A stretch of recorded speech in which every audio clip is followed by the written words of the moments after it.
So I love the passage in the Gospel of John. It's John 12, I think.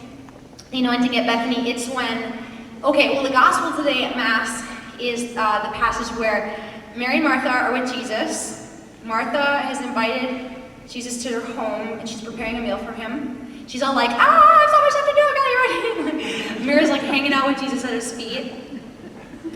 She's like, Jesus, are you gonna tell her to help me? I have so much to do, and Jesus is like, there's only one thing you need to do, and Mary chose the better part, like she's with me. Now then a few chapters, now that's in, I don't know what gospel that is, I think that's Mark. Then in John we hear, so then their brothers, Lazarus is the brother of Martha and Mary, okay? Lazarus dies.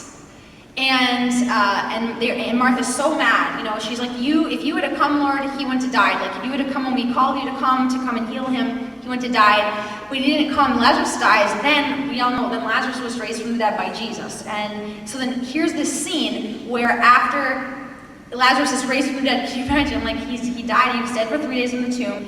Jesus healed him, he raised from the dead. And then Martha is, again, they're serving a meal with Jesus and Lazarus at the same table, and here at the scene that Mary takes this expensive ointment, and she wastes it all. She spills it. She just anoints his feet, and she's like sitting at his feet, and she just like wastes it all on him. There's like 3 gospel accounts of this happening. They're all different. This one, Mary is the one that's doing this, and the brother of Lazarus. And I love this passage because it's like.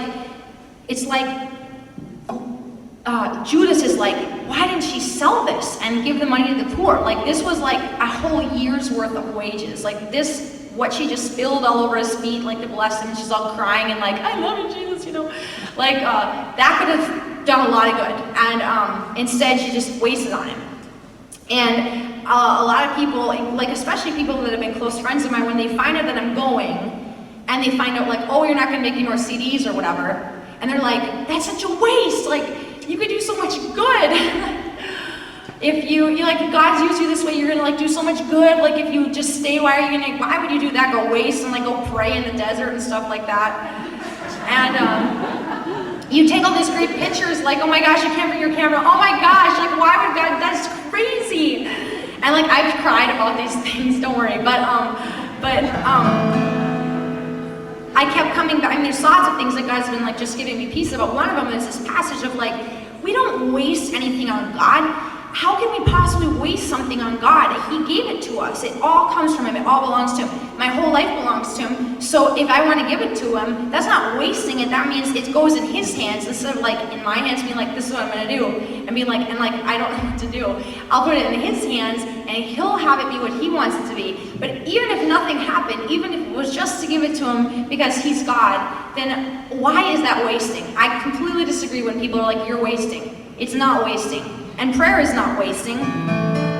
You're like, you're just gonna go pray. Like, do we even believe that prayer does something?